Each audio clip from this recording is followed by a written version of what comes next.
This week on Inside Boulder News, Google to move ahead with 4-acre campus at Pearl and 30th Streets.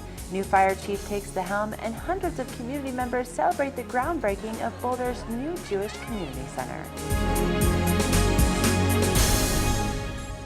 Welcome to Inside Boulder News. I'm Ashley Prill. A major economic development project made news this week when City Council decided not to review the site design plans for Google's new 4-acre campus that will be built at 30th and Pearl. The three four-story buildings, which were approved with some modifications by the Planning Board, will house 1,500 employees. The complex will be built in an area designed to be a transportation hub. Nonetheless, the proposal was not without critics. Well, it was interesting, I think, what happened at Council and with this particular project. I think in some ways the tenant got mixed up with the development review process, and so to me they're discrete. So the Planning Board did its job and did it well in terms of looking at the design issues, the siting, the site review criteria. So I think they did all that right. Certainly there's a question when we bring a lot of jobs to town of what's going to happen to housing prices, what's going to happen to traffic. And we heard all of those things, and I think that as we're looking at our review of development in the community, we'll certainly think about those things in the larger picture.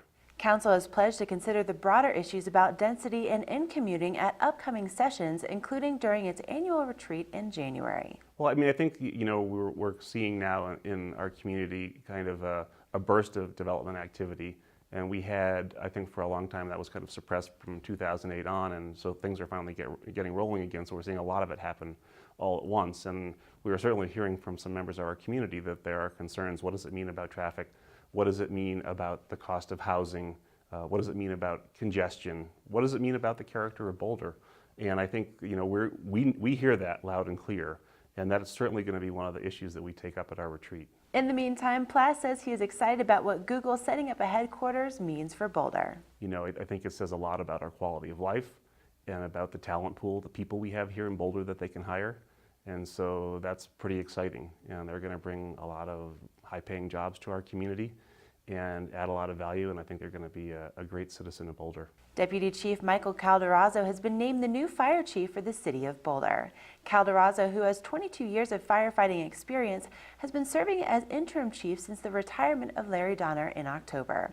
In his previous role with Boulder, Calderazzo managed the department's $16 million budget and directed response divisions, including 7 fire stations and 114 structural and wildland firefighters. He also oversaw training. Prior to coming to Boulder, he was the assistant fire chief in El Paso, Texas. The promotion takes effect January 5th. Last week, hundreds of people took part in a celebratory groundbreaking for the new Boulder Jewish Community Center. This moment is not about any one person, it's about a community coming together. And what's happened here is something so powerful and so momentous when there's a group of people who have an idea, and then there's a group of people who help take that idea and make it a reality. And that's what we're seeing here. And it's going to be for generations and generations to come. The project has been a long time coming, and the 63,000 square foot building will allow the JCC to offer expanded services to the community. So we're going to be offering an expanded early childhood center, starting with infants all the way up to pre-K. We even have a transitional kindergarten. We're going to have gymnasium and fitness. We're going to have an amazing event center for 200 to 250 in rounds. There's going to be places for the community to do art and children to do classes. It's really a place for the entire Boulder community to come together and learn and connect and create together.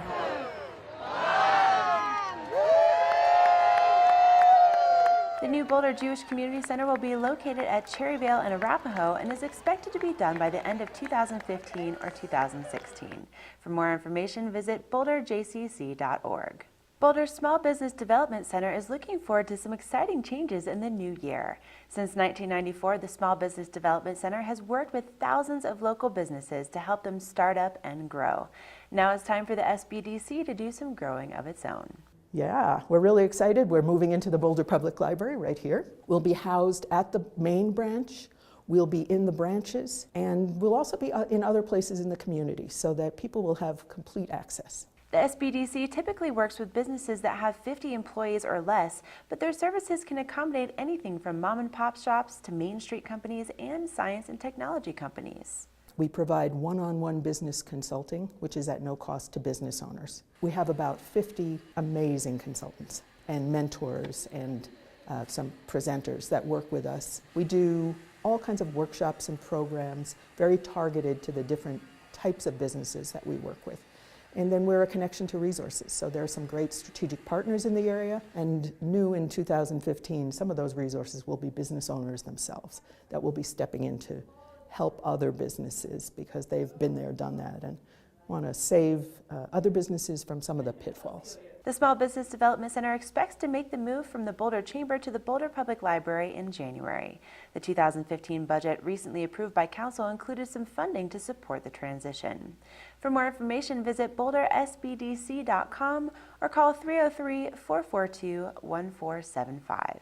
Last week, the city hosted the second of 2 listening sessions for the public to gather information for the Envision East Arapahoe project. The Envision East Arapahoe project aims to create a community-driven vision plan that will result in a mix of uses and walkable places that are better connected with the rest of the city and region. During the session, community members asked questions about a variety of issues, ranging from zoning to transportation, preserving mountain views, and how their input will impact the planning process. I think it's helpful. I mean, we definitely were hearing some different voices and some people expressing concern that they didn't know enough about the project and what was going on, and so it felt like a good time to take a bit of a pause and step back and hear what people were saying and what they're concerned about and what they're interested in. And so for us, it's been helpful to be able to just understand what people are worried about and what they're interested in and what they'd like to see happen. So what will the city do with the information gathered during the listening session? We take a lot of this feedback and information that we've been gathering for the last few months, and then we're also working with consultants to do analysis on a set of scenarios and ideas, and we'll bring those back in February to a next community event and present the analysis and then let people have some say in what they like and don't like and how they'd like to see the project move forward. So it's one step of many in a process as we move forward. To review the details of the Envision East Arapahoe project, share your opinions and submit new ideas, or to sign up for emails, visit envisioneastarapahoe.com. At the December 10th Open Space Board of Trustees meeting, board members approved Open Space and Mountain Park's proposed interim trail connection on the Joder property north of Boulder. Based on the Open Space Board of Trustees' direction, Open Space and Mountain Parks is now currently moving forward to acquire the necessary property and to build the Joder Trail, which will connect US 36 and Old Stage Road.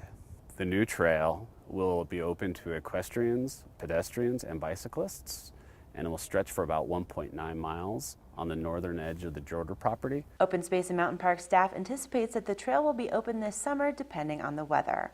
A map of the interim trail can be found in a memo prepared for the Open Space Board of Trustees online. If you have additional questions about the Joder property, you can contact OSMP at 303-441-3440. The revised Open Space and Mountain Parks Voice and Sight Tag program officially goes into effect on January 1st, which means time is running out.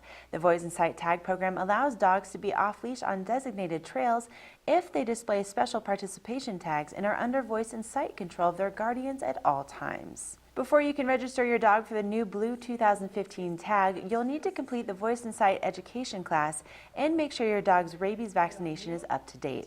City of Boulder residents will also need to purchase a City of Boulder dog license. To learn more about the program or to register your dog online, visit voiceandsight.org. If you visited the Dairy Center for the Arts recently, you've probably noticed that the entrance looks a little different. To celebrate their 50th anniversary, the Handweavers Guild of Boulder, along with community partners, decided to give the dairy the gift of luminescence. The existing arches here are a grid that were just set up to be a loom. So we decided that it would be a lot of fun. The fiber artists that just were working on this project together, and so we wanted it to be durable and sort of unusual. So we decided to weave it with 4 different metals, which would be it's brass and copper and stainless steel, which is a twill ribbon. And then we've also torched the copper, which gives it these wonderful iridescent colors. And so it's much more like a woven subject than you would think, even though it's all made out of metal. So what we were trying to do was have there be a nice interaction between the colors of the metal and the environment, which it is in. So we have done, the front arch is warp dominant and the back arch is weft dominant. So as the viewer comes up to look at it, you see the completed woven piece when you're looking through both arches. And then we wanted to have this color, this interaction with light, so to have it be illuminated with LEDs. So it's been a real study, just like you would with a yarn color study, to see the interplay of the colors with the metals and how the lights change and reflect and refract off the metals and the woven surface. So we had a lot of fun putting this together, recruiting all the expertise we needed from the community. The lighting designers that joined us were just great, and the team of people from the Handweavers Guild were having a lot of fun designing it and putting it together, and over the last year we've designed it and installed it. Luminescence lights the way to the art of fiber, 50 years of the Handweavers Guild of Boulder, a juried exhibit in all 3 of the dairy's galleries. The exhibit is available until January 16th, and the woven arches will remain lit each evening until then. To learn more about the Handweavers Guild of Boulder, visit handweaversofboulder.org. Thank you for watching Inside Boulder News. Stay in touch with us on Facebook and Twitter by submitting news tips and questions. You can also sign up to receive video updates right in your inbox. Just go to boulderchannel8.com and click on subscribe.